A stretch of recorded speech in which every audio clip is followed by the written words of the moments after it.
Ya, saya perlu menjelaskan lebih dulu mengapa DKV itu unggul ya. Ya, ya, Itu jadi memang saya itu bangga begitu ya. ya, Lulusan DKV UMN itu banyak bekerja di industri-industri apa namanya eh, kreatif ya, ya, industri kreatif di Batam sana Mas, di Batam ya, ya.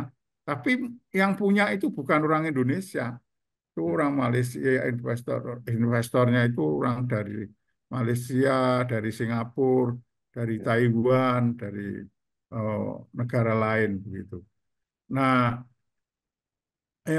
ini terjadi seiring dengan popularitas ini seiring dengan bergesernya perekonomian Indonesia itu dari ekonomi berbasis sumber daya alam ke ekonomi berbasis ilmu pengetahuan, knowledge base, dari resource base ke knowledge base begitu. Ya memang.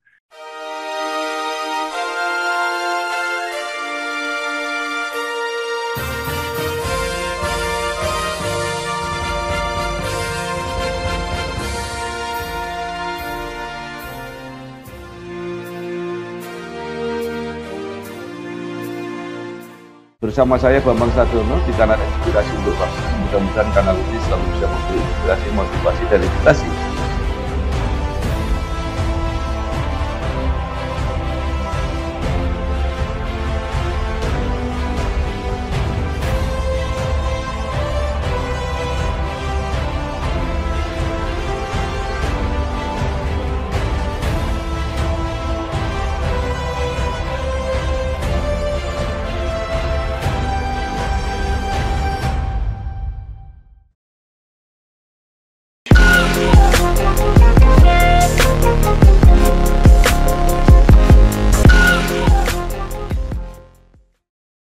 Assalamualaikum warahmatullahi wabarakatuh. Salam sejahtera untuk kita Waalaikumsalam semua. warahmatullahi wabarakatuh.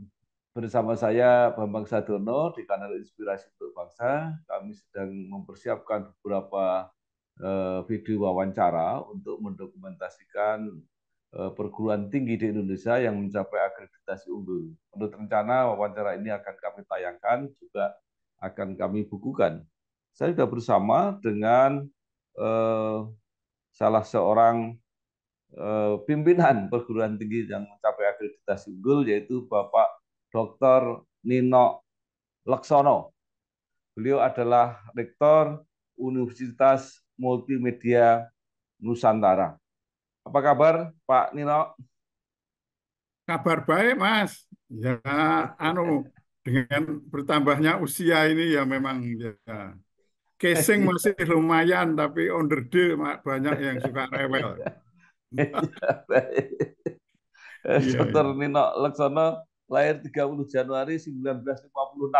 Wah, ini Wah, ulang tahunnya persis sama dengan saya ini. gitu ya Mas ya. Men- Wah, iya, warga menyelesaikan Aquarius.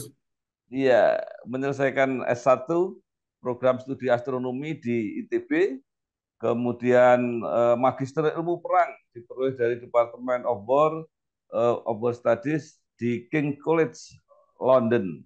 Gelar doktor didapat dari ilmu politik, studi ilmu politik di Universitas Indonesia, kemudian merintis karir sebagai wartawan Kompas, pernah menjadi wakil pemimpin redaksi, pernah menjadi pemimpin redaksi Kompas Cyber Media, dan mengajar di beberapa universitas. Saat ini menjabat menjadi Rektor Universitas Multimedia Nusantara, sebuah universitas yang didirikan oleh kelompok Kompas Gramedia. Nah, Pak Nino mungkin bisa bercerita secara singkat asal muasal bagaimana akhirnya bisa menjadi rektor di UMN ini. Silakan. Terima kasih Mas Bambang. Saya senang bertemu setelah lama tidak Ya, berkomunikasi dengan Mas dan selamat pagi juga para hadirin atau ya, audiens atau pemirsa ya, acara ini ya. Salam sejahtera. Nah, kalau ditanya bagaimana perjalanan menjadi rektor itu, saya itu ya tetap pada dasarnya itu ya wartawan. Sampai sekarang itu Ya, masih redaktur senior Kompas, ya, Mas. ya, Nah, tapi waktu itu mungkin ada kevakuman lah ya, ya, kevakuman dalam kepemimpinan itu di apa namanya Universitas Multimedia Nusantara atau UMN itu ya, pada tahun eh, 2010, 2011 begitu. Jadi akhirnya almarhum Pak Yakob itu memutuskan lah orang zaman itu saya satu-satunya mungkin yang punya gelar doktor di lingkungan Kompas Gramedia dan kayaknya saya itu apa namanya senang dan cocok gitu, punya inklinasi ke pendidikan begitu sehingga ya, saya yang ditunjuk ditunjuk ya, begitu. ya, Nah, maksudnya kalau surat berlakunya itu ya per 5 tahun, tapi saya ya. kebablasan sampai 13 tahun ini sekarang. Tapi saya udah mau pensiun, Mas.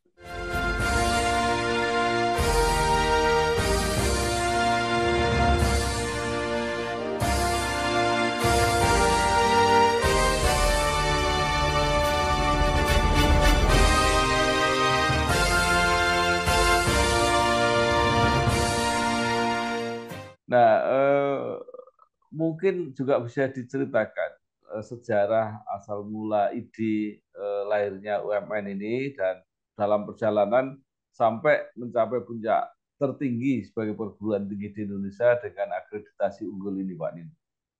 Ya, memang UMN itu lahir dari visi dan eh, mungkin terkandung obsesi juga dari almarhum Pak Yakob itu. Beliau itu kan dulunya itu ingin jadi guru dan memang sekolah guru Ya, mendapat punya ijazah B1 mengajar ya. Tapi oleh apa namanya Romo yang membimbing beliau begitu itu apa namanya dikasih tahu ya kok guru sudah banyak wartawan belum. ya, Jadi apa namanya eh, ya lalu sudah merintis beliau merintis penerbitan begitu ya penerbitan bersama almarhum Pak PK Oyong itu ya. Ya tapi rupanya keinginan untuk punya lembaga pendidikan itu juga apa namanya terus hidup gitu sehingga tahun 2007 itu akhirnya berdirilah UMN begitu yang kampusnya diresmikan oleh Pak Profesor Nuh waktu itu ya sebagai Mendikbud ya Mendikbud ya ya lalu kita saya diberi amanah begitu ya berusaha memberikan yang terbaik yang bisa saya lakukan begitu. Saya menyusun ya roadmap begitu untuk menjadi seperti apa UMN waktu itu tahun 2016 ya dari sejak saya tahun 11 5 tahun kemudian lalu tahun 21 itu jadi apa 21 26 itu mau jadi universitas seperti apa. Nah, ini memasuki periode 21 26 itu setelah apa mencapai teaching excellence begitu lalu menjadi universitas yang eh, menjalin riset dengan industri. Nah, sekarang ini tahap internasionalisasi, Mas Bambang. ya, ya. Nah, Pak Nino, ini kan seperti jawaban terhadap dunia media ya, dunia eh, surat kabar juga yang akhirnya bergeser menjadi digital, menjadi multimedia. Ini apakah didirikan setelah ada tanda-tanda itu atau Pak Yakob punya apa ya visi yang jauh ke depan gitu? Saya kira kok waktu itu kalau tahun 2007 berdirinya Ya, UMN ya, itu pemimpin Kompas itu masih punya keyakinan tinggi, Mas. Walaupun ya, sudah dikatakan, diingatkan begitu ya, bahwa ya, ini gejala ke depannya itu menuju digital begitu ya. Tapi melihat tiras halaman itu sampai 68, pernah ya, sampai 100 begitu ya. ya, ya, Jadi itu kepercayaan diri itu sangat besar. Tapi seiring dengan itu, ya UMN berdiri itu memang eh, melihat sisi lain bahwa ya, teknologi digital itu semakin tumbuh ya. Tidak saja untuk pers, tidak saja untuk media, tetapi juga untuk bidang-bidang yang lain, untuk bidang-bidang lain. Jadi ya apa namanya eh, seiring sejalan lah, ya, seiring sejalan. Cuman ya, memang dunia pers itu sendiri itu banyak yang lalu eh, ke- ketinggalan begitu, ya, telat mengantisipasi eh, penerapan teknologi digital itu sehingga ya sampai sekarang itu sedikit saja yang sudah bisa bertransformasi dengan berhasil. Eh, Lain halnya dengan yang media yang dari sononya itu memang sudah di digital, ya, itu memang rupanya udah lebih siap. Kalau yang dari cetak itu mau nggak mau gitu Mas, mau nggak mau, ragu-ragu gitu untuk menerapkan itu ya, karena nanti kalau digital dipakai nanti memakan cetaknya begitu, jadi ya, ketinggalan akhirnya dan sampai ya, sekarang sedikit saja yang sudah menemukan formula yang pas untuk ya. itu.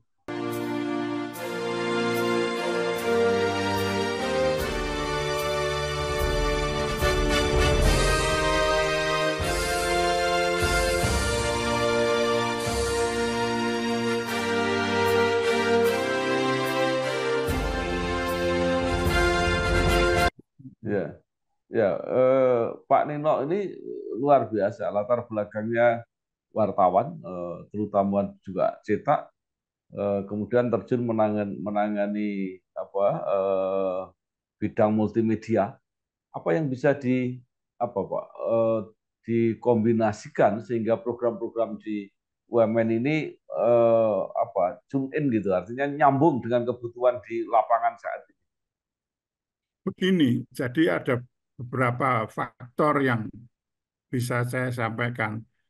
Tapi yang pertama ingin saya sampaikan, kalau saya itu tetap dicetak dulu, Mas, itu Ya, saya CV saya itu dan ya, tanpa ikut Dewan Pers, tanpa ikut komisi pendidikan tinggi, komisi inovasi nasional, anggota Dewan Riset gitu, CV saya itu pendek saja. Wartawan hmm, Kompas dari tahun 81 sampai sekarang begitu. ya, Satu baris saja begitu. Nah, untung kok ya di tengah jalan itu lalu saya diterjunkan di ya, medan-medan baru begitu, di medan baru. Lalu salah satunya ya memimpin cyber media itu. Jadi ya, saya itu di situ itu belajar dua hal. Jadi ya, bagaimana mengembangkan jurnalisme online. ya, Ini kan jurnalisme kalau bahasa anggunya itu genre, tapi kalau ya, bahasa ininya itu wah ini anu makhluk yang berbeda dibanding dengan media cetak begitu. iya, Itu tradisinya, bahasanya, iya, apa namanya langgamnya begitu. Itu itu beda Mas. Saya dulu pernah ngasih iya, kuliah jurnalisme online itu apa namanya satu semester begitu. Karena memang ya kalau jurnalisme online itu bahasanya pakai bahasa cetak begitu ya itu kelamaan ya itu ya. Ya walaupun memang sering menabrak baku bahasa Indonesia ya. Kalau di iya. online itu pakai kata enggak, apalah duluan atau apa gitu itu boleh kalau dicetak apa namanya dicetak itu enggak boleh begitu. Nah, lalu Iya, yang kedua memang saya belajar satu hal lagi yaitu bahwa ya sama seperti dulu Pak Yakob mengembangkan eh, Kompas itu dari dulu itu kan koran itu kan sarana propaganda Mas, iya, sarana propaganda politik begitu.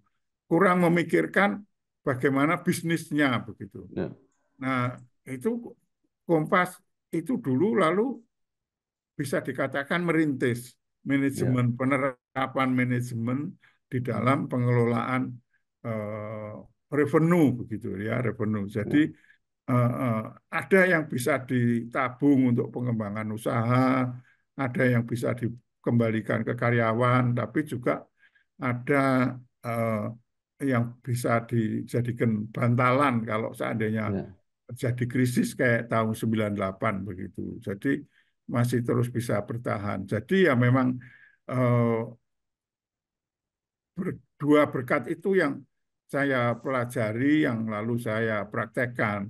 Memang pada waktu Kompas Cybermedia berdiri tahun 98 itu ya memang seperti mendahului zaman sih, cara ya. mendahului zaman. Nah, saya kalah prigel dengan detik.com. Pada waktu Hmm, itu pada pengurus Detik itu Mas Budiono Darsono, apa Mas Didi, apa itu sudah nawari, Mas itu ngurus media online itu tidak hanya memindahkan versi cetak ke HTML ya, ke bahasa internet, tapi tapi itu itu mendukung kemajuan redaksionalnya. ya. Tapi seiring dengan itu, karena semakin cepat, semakin populer, iklannya masuknya lebih gencar, Mas, daripada Hmm, yang update-nya itu terlambat begitu. ya, Jadi media online itu ya lalu di enrich gitu ya, diperkaya dengan konten-konten yang lain, bukan hanya berita, tapi feature atau lifestyle yang sesuai dengan itunya sehingga ya ke orang tua yang masih ya, mengakomodasi tapi ke yang muda ya mengakomodasi begitu. Jadi ya, memang memang apa namanya eh, pengalaman itu banyak di situ itu ya, belum belum sepenuhnya sukses Mas, tapi ya. apa namanya sekarang itu kompas.com itu ya eh, Tribun dan lain sebagainya itu walaupun dengan trik-trik yang kadang-kadang dikritik gitu ya seperti clickbait begitu Hmm. itu ya seringkali ya masih belum sepenuhnya acceptable di kalangan pers. Ya.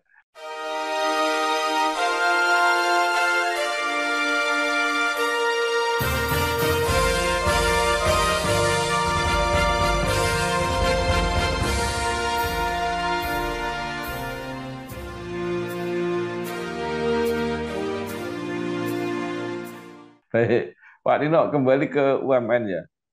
Pasti ramuan atau formula mengelola pendidikan tinggi pada akhirnya akan terpotret pada student body. Artinya terlihat berapa jumlah mahasiswanya, berapa program studinya, kemudian bagaimana alumninya, Ya. dosen-dosennya. Nah, mungkin bisa diceritakan untuk UMN, Pak Nino. Nah, UMN itu student body-nya itu sekarang ya kurang lebih 10.000, Mas. Ya, 10.000 dengan tiap tahun itu menerima hampir 3.000 mahasiswa ya, baru. ya, Ya enggak tahu jumlah segitu itu sedikit atau banyak, tapi ya. ada yang lebih sedikit dari itu, tapi juga ada yang lebih banyak dari Banyak. itu.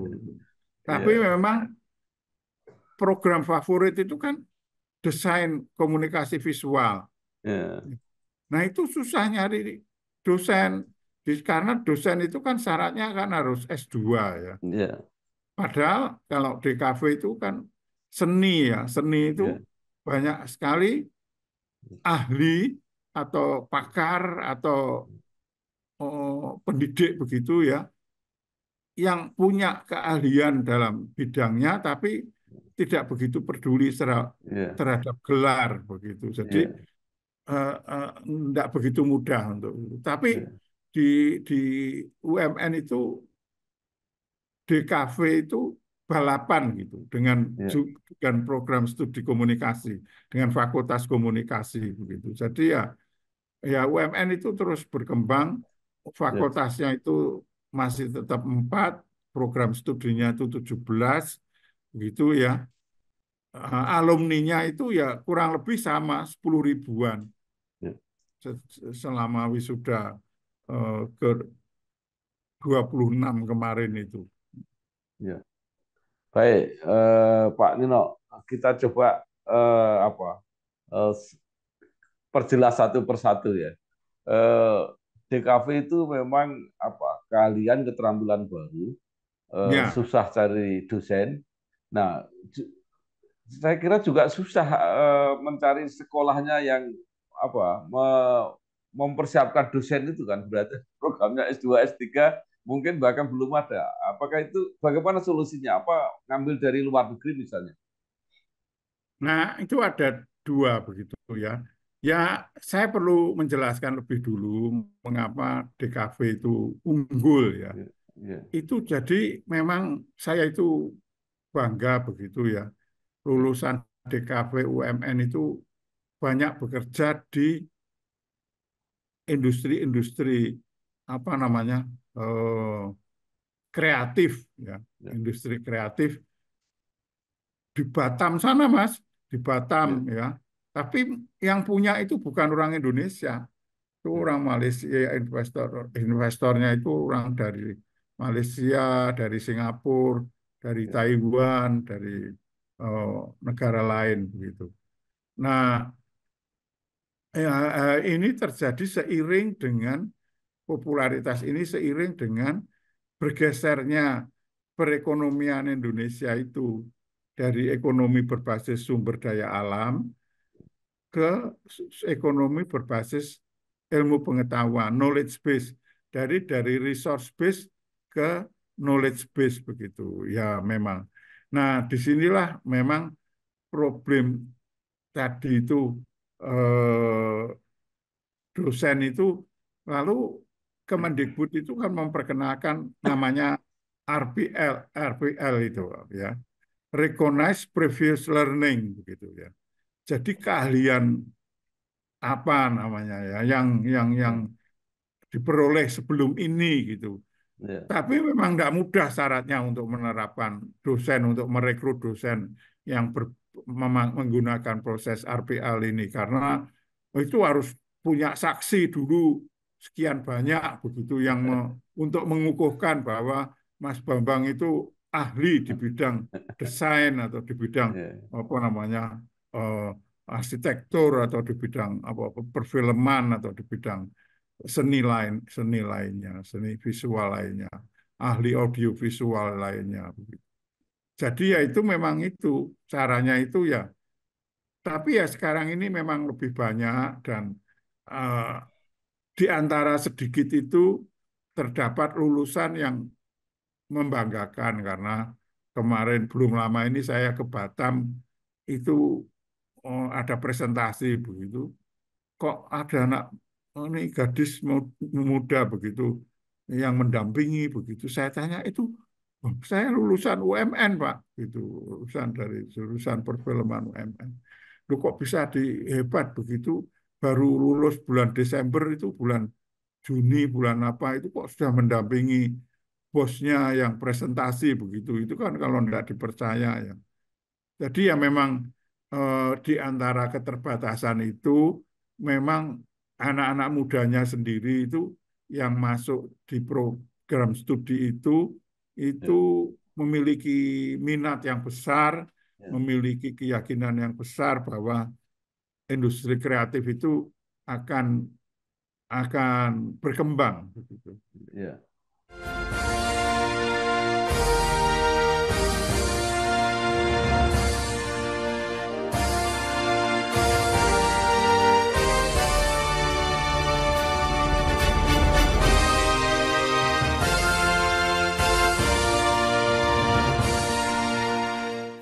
Nah, Pak Nino, apakah itu juga apa ya, terbaca dari minat masuk DKV ini dan kapasitas yang disediakan di UMN? Karena saya juga mendapat informasi bahwa program studi ini juga apa ya banyak peminatnya di banyak perguruan tinggi yang membuka itu. Betul, betul. Jadi memang itu udah pokoknya universitas itu dua, sekarang tambah satu, Mas. Jadi ya, DKV ya, kita sudah khawatir, wah ini jenuh ini nanti kalau ya, oversupply ya, ya, mahasiswanya berbondong-bondong semua ke DKV, ya, nanti lulusannya itu apakah ya akan mudah mendapatkan pekerjaan begitu. Tapi ternyata memang ekonomi kreatif itu tumbuh ya, sehingga ya, banyak sekali kebutuhan ahli-ahli yang bisa mendesain, ahli-ahli yang bisa membuat konten-konten baru yang menggunakan teknologi multimedia itu. Ya, tapi selanjutnya ya itu tadi kebutuhan dosen dipenuhi, lalu kita memang akomodasi karena kita masih punya kan punya dua menara besar, Mas, yang bisa ya, menampung lebih banyak lagi begitu ya, lebih banyak lagi mahasiswa begitu. Jadi kendalanya itu bukan bukan fasilitas ruangan yang tersedia, tetapi kendalanya itu ada pada perekrutan dosen tadi itu. ya, Kalau itu ya, dipermudah, mestinya ya ya, akan akan membantu begitu. ya. Nah, eh, Pak Nino tadi mengatakan bahwa lulusan DKV cepat mendapat pekerjaan. Di beberapa perguruan tinggi itu bahkan mereka belum lulus saja banyak yang sudah mempunyai proyek sendiri-sendiri Iya, katanya. Apakah iya itu terjadi di UMN juga? terjadi. Jadi ya memang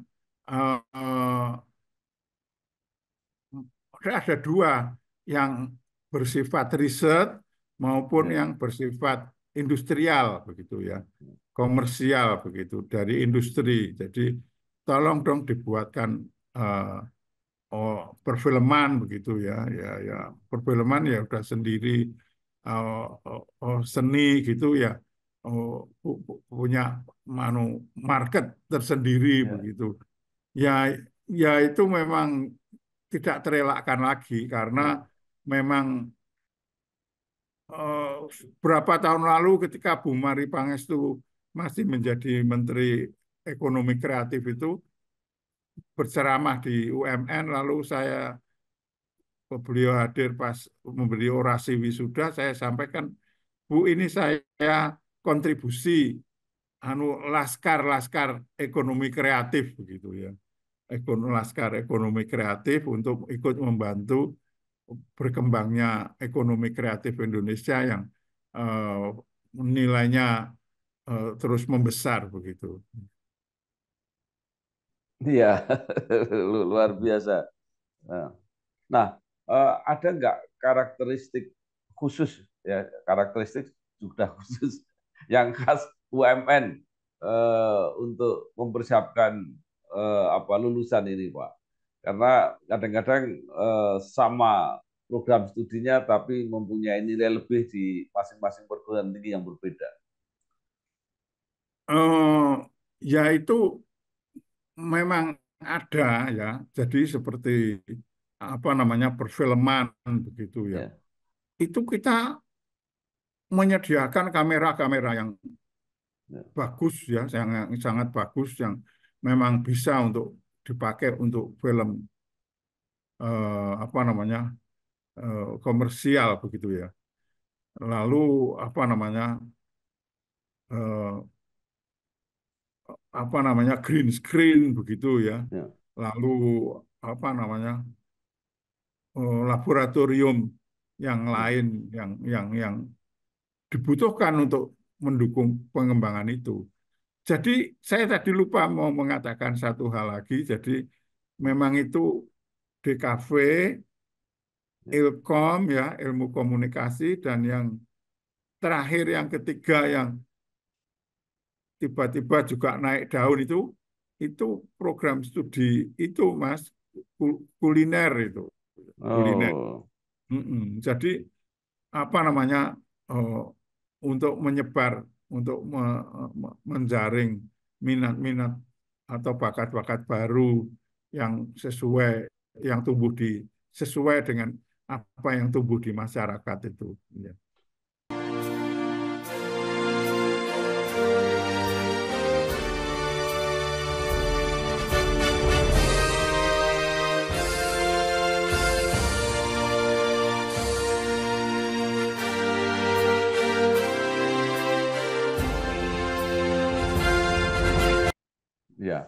Baik, Pak Nino, UMN dipersiapkan untuk apa ya, menjadi jawaban atau solusi pada perkembangan teknologi yang akhirnya memang menjadi kenyataan.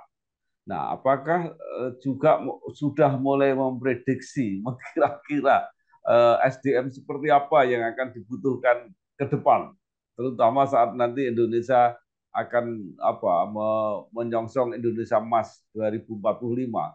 Itu kira-kira masih tetap seperti sekarang atau mungkin berbeda situasinya? Oh, begini Mas, jadi apa namanya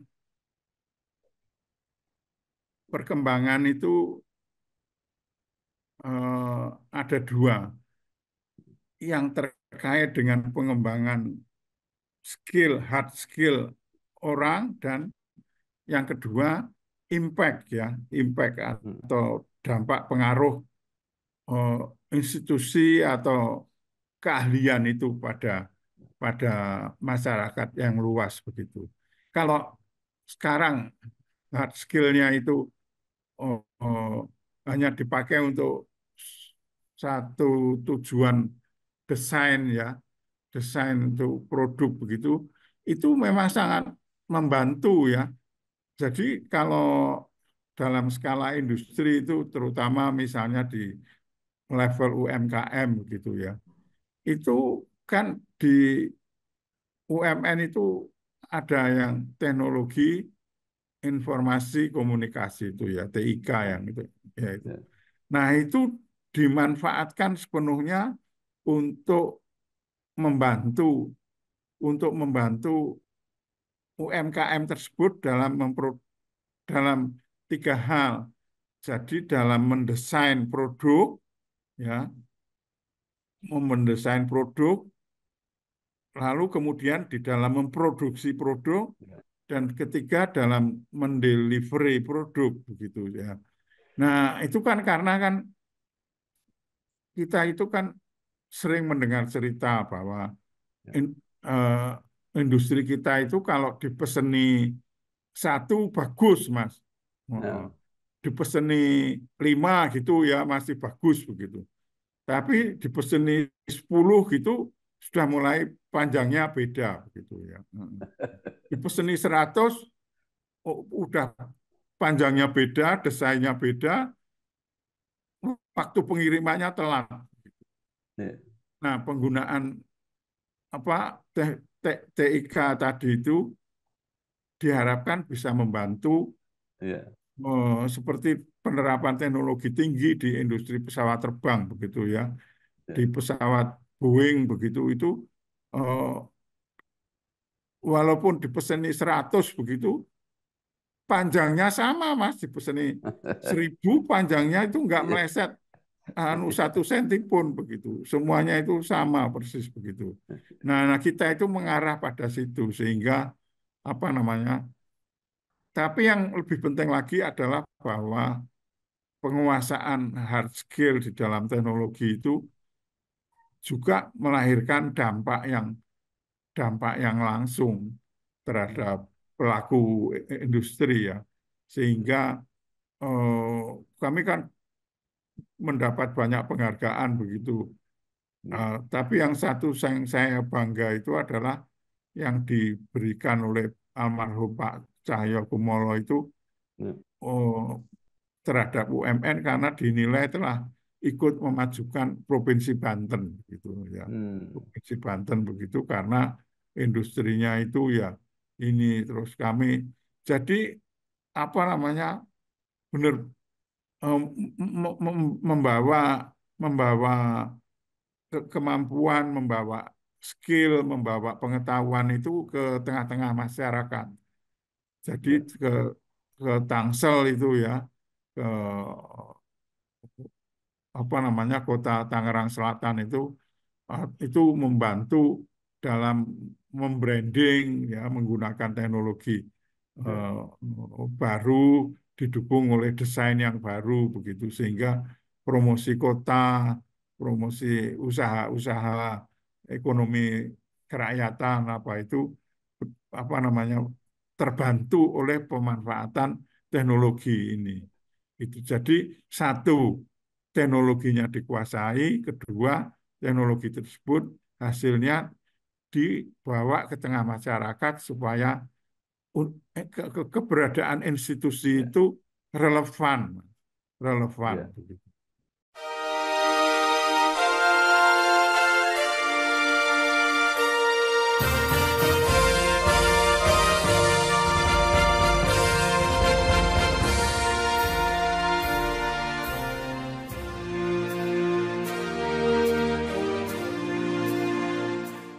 Baik.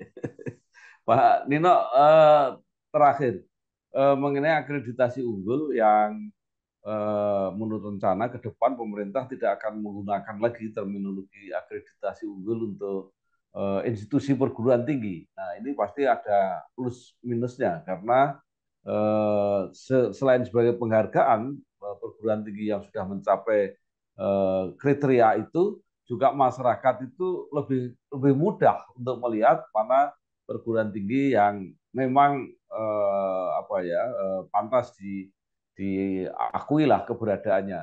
Nah, sekarang akan diganti mungkin dalam bentuk scoring atau apa. Nah, menurut pendapat Pak Nino, ya atas nama UMN gitu, apa kira-kira aspirasinya? Begini, jadi memang satu eh, tren begitu ya, bahwa eh, sebagian itu ada yang melihat mendirikan perguruan tinggi itu sebagai satu ya ada tujuan-tujuan mulianya ya, tujuan Ya, luhurnya begitu. Tapi seiring dengan itu juga tujuan mengindustrikan pendidikan gitu, Pak. ya, ya, Mengindustrikan pendidikan sehingga apa namanya eh, pertama-tama yang dilihat itu bukan menghasilkan SDM yang benar-benar unggul, ya, tapi juga hanya sekedar untuk mendapatkan revenue begitu, menghasilkan ya, revenue. Nah, memang tidak salah kalau lalu apa namanya pemerintah itu berusaha mengontrol ya, ya, mengendalikan. Jadi di lembaga layanan pendidikan tinggi yang tempat kami bernaung itu ya, itu jumlah perguruan tingginya itu menurun dari hmm, 400-an gitu, sekarang menjadi tinggal hampir 300-an begitu. ya, Nah, itu sebagian melakukan merger ya, penggabungan, sebagian ditutup, Mas, karena memang ya ya, tidak mampu begitu. ya, Nah, sekarang kebijakan itu memang benar ya, akreditasi itu unggul, tapi akreditasi itu juga banyak kritiknya begitu ya. ya, Itu di lingkungan Kemendikbud sendiri itu juga ada yang menganggap itu hanya ngerepoti universitas saja, ngerepoti rektor, ngerepoti pengelola universitas begitu. Ya ini memang apalagi setelah melihat hasilnya bahwa setelah mendapatkan akreditasi unggul itu ya, apa berkatnya itu ya, ya, eh, benefitnya itu tidak begitu dirasakan. ya, Apakah lalu mendapatkan kebebasan untuk menentukan ya, apa namanya guru oh, besar sendiri gitu ya, ya, ya, ya, untuk buka program studi baru begitu. ya, Semua itu memang masih di dalam kontrol begitu. Jadi eh, kita tidak tahu apa sebetulnya eh, makna sejati dari predikat unggul itu dan manfaatnya begitu. Tapi ya, tapi memang ya itu dulu ya kita juga bertanya-tanya loh kalau memang ada kebutuhan untuk mengontrol, mengendalikan begitu dulunya bagaimana kok Indonesia itu negara dengan ukuran segini itu bisa ada hampir 5.000 perguruan tinggi ya. Sementara ya, China yang apa namanya penduduknya itu sekian kali lipat Indonesia itu apa namanya eh, apa namanya 5 kali lipatnya begitu itu hanya memiliki 3.000-an perguruan tinggi saja begitu ya. ya, Jadi kita itu dulunya itu memang anu kemudahan, sekarang kerepotan sendiri, lalu menerapkan satu strategi akreditasi itu, tapi akreditasi juga tidak selalu mudah karena ya, eh, asesornya itu juga tidak banyak, Mas. Dan ya, eh, program akreditasi itu juga perlu dana. Jadi ya, kemarin sempat terdengar bahwa akreditasinya itu sementara di freeze karena apa namanya kelangkaan dana gitu untuk menugaskan asesor begitu ya. Jadi ya satu program itu ada baiknya, tapi di dalam implementasi itu memang masih membutuhkan penyempurnaan sehingga apa namanya satu bisa dilakukan secara smooth begitu. Kedua, ya, setelah setelah hasilnya keluar begitu, ya. itu apa namanya eh, memang perguruan tinggi tersebut mendapatkan benefitnya. Jangan hanya Hmm, jangan hanya ya, sebutan saja ini unggul ya, ini, tapi ya, mendirikan program studi yang masih dikontrol, menentukan ya, mengangkat guru besar juga masih dikontrol, apa-apa itu masih di pusat. Jadi kayak dilepas ekornya, dipegang kepalanya, gitu. Terus baik, kemudian disuruh disuruh lagi akreditasi internasional. Dulu sempat terdengar kalau sudah ter, ini akreditasi internasional ya sudah nanti itu disetarakan begitu dengan akreditasi yang ada di sini. Tapi terakhir itu kita udah payah-payah melakukan akreditasi internasional tertentu, terus terdengar di kabar di sini bahwa satu macam akreditasi itu tidak diakui lagi. Jadi memang apa namanya tanda kutip sedikit membingungkan. baik. Tapi ini kita mau mau ganti ganti anu era ya Mas ya. Jadi ya Ya, enggak tahu nanti siapa tahu ada uh, suasana baru lagi. baik. Baik, terima kasih sekali Bapak Dr. Nino Laksono, Rektor Universitas Multimedia Nusantara. Banyak yang sudah disampaikan, mudah-mudahan menambah informasi kita dan menjadi pedoman untuk menentukan eh, apakah kita akan menjalin kerjasama dengan UMN atau akan belajar akan kuliah di UMN. Saya kira sekali lagi terima kasih Pak Nino, sukses terus. Ya, terima kasih. Terima kasih. Wassalamualaikum warahmatullahi Terima kasih wabarakatuh. Mas Bambang untuk waktu yang diberikan. Semoga ada manfaatnya. Wassalamualaikum Iya. warahmatullahi wabarakatuh.